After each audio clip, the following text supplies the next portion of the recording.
বিশ্বনবীকে হত্যার জন্য আসছেন, ধরা পড়ে গেছেন, এখন মসজিদে নববীতে বেঁধে রাখছে, তার মানে বন্দী। এখন স্ট্যাটাস কি? বন্দী, ক্যাপটিভ।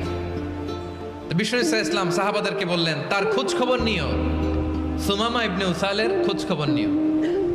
সাহাবারা বলেন ইয়া রাসূলুল্লাহ, আপনাকে হত্যা করতে এসেছে, তার তো কঠিন ক্যাপিটাল পানিশমেন্ট হওয়া দরকার, কঠিন শাস্তি হওয়া দরকার। বিশ্বনবী বললেন না, আমি যেটা জানি তোমরা সেটা জানো না, তোমরা সুমামার সাথে ভালো আচরণ করো। বিশ্বনবী সুমামার কাছে গেলেন। প্রথম দিন যে তিনি কালেমার দাওয়াত দিলেন, ইমানের দাওয়াত দিলেন, ইসলামের দাওয়াত দিলেন, রিসালাতের দাওয়াত দিলেন, আখিরাতের দাওয়াত দিলেন। পরের দিন যে বিশ্বনবী সালাতের দাওয়াত দিলেন, যাকাতের দাওয়াত দিলেন, ইসলাম কি, কিভাবে, কেমন করে পালন করতে হয় চমৎকার আর্টিকুলেট করতে শুরু করলেন। তন্ময় হয়ে সুমামা ইবনে উসাল রাদিয়াল্লাহু তাআলা আনহু বিশ্বনবীর কথাগুলো শুনতে আরম্ভ করলো। একদিন নয়, 2 দিন নয়, টানা 3 দিন বিশ্বনবী সুমামার কাছে ইসলামকে প্রেজেন্ট করেছেন, উপস্থাপন করেছেন। আওয়াজ করে বলেন কয় দিন? 3 দিন। 3 দিন মসজিদে নববীতে বাধা।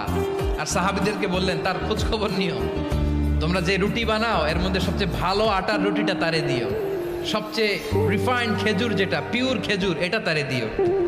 আর বিশ্বনবী নিজের উট থেকে দুধ দহন করে ওনার বাড়ির এক কর্মচারীকে বলেছেন দুধ দহন করে সুমামার জন্য নিয়ে যেও। সুবহানাল্লাহ পড়বেন না? সবাই তো অবাক, ইয়ামামা থেকে আসছে নবীকে হত্যা করতে, বিশ্বনবী দেখে তারে জামাই আদর করে,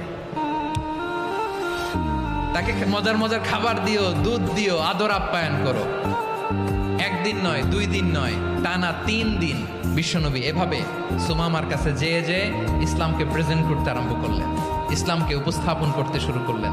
আর তাকে চমৎকার এন্টারটেইনমেন্ট, আপ্যায়ন দিতে আরম্ভ করলেন। টানা 3 দিন যখন ইসলামের দ্য বিউটিজ অফ ইসলাম, ইসলামের সুমহান বাণী, সৌন্দর্য তার কাছে উপস্থাপন শেষ, তাকে আপ্যায়ন শেষ, বিশ্বনবী বললেন সাহাবাদেরকে যাও এবার সুমামার হাতের পায়ের রশি দুটো খুলে দাও।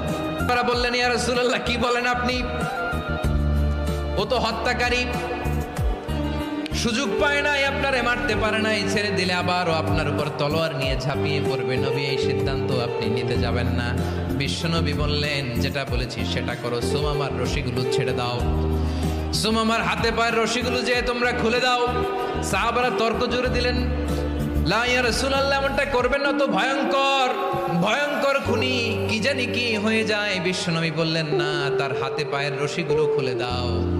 সাহাবারা বিশ্বনবীর কথা মতো তার হাতে পায়ের রশিগুলো খুলে দিল।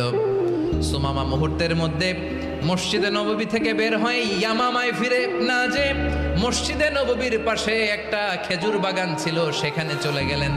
সেখানে একটা ছোট্ট কুয়া ছিল, কুয়ার পানি দিয়ে তিনি গোসল করলেন। সুবহানাল্লাহ পড়েন। কুয়ার পানি দিয়ে গোসল করে মসজিদে নববীর সামনে এসে বিশ্বনবী এবং সাহাবাদের সামনে দাঁড়িয়ে সাব্বাবা উঁচু করে বললেন আশহাদু আল্লা ইলাহা ইল্লাল্লাহ ওয়া আশহাদু আন্না মুহাম্মাদান আবদুহু ওয়া রাসূলুহু। আল্লাহু আকবার। আমি সাক্ষ্য দিচ্ছি আল্লাহ ছাড়া কোনো ইলাহ নাই, আর মুহাম্মদ আল্লাহ তাআলার প্রেরিত বান্দা এবং রাসূল।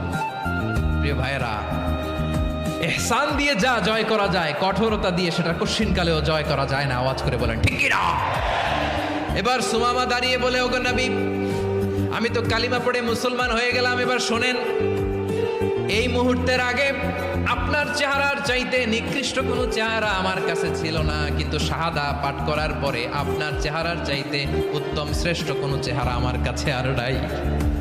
ও নবী, আজকের দিনের আগে ইসলাম ধর্মের চেয়ে নিকৃষ্ট অপছন্দনীয় কোনো ধর্ম আমার কাছে ছিল না, কিন্তু এই মুহূর্ত থেকে ইসলামের চেয়ে সেরা শ্রেষ্ঠ পছন্দনীয় কোনো ধর্ম আমার কাছে নাই। নবী গো, আজকের দিনের আগে মদিনার চাইতে অপছন্দনীয় নিকৃষ্ট কোনো শহর আমার কাছে ছিল না, কিন্তু এই মুহূর্তের পর থেকে মদিনার চাইতে কোনো শ্রেষ্ঠ শহর আমার জানা নাই। সে ছিল গমের বড় ডিলার, গম বেচত। কি বেচত? তার গম কিনে মক্কার লোকেরা রুটি খাইতো। সে ঘোষণা দিল, আজকে থেকে মক্কাবাসীদের জন্য সব গম আমি হারাম করে দিলাম, মক্কাবাসী এখন না খেয়ে মরে। সুবহানাল্লাহ পড়বেন না? মক্কাবাসী বিশ্বনবীর কাছে আসলেন, এসে বললেন, মুহাম্মদ, আমরা তো তোমার ভাই, তোমার চাচা, তোমার ভাতিজা, তোমার আত্মীয়, তুমি সুমামারে বলো সে যেন আবার গমের সাপ্লাই মক্কার জন্য অনুমতি দিয়ে দেয়। বিশ্বনবীর অনুমতি ক্রমে সুমামা আবার মক্কাতে গম পাঠাতে শুরু করলো। পড়েন সুবহানাল্লাহ।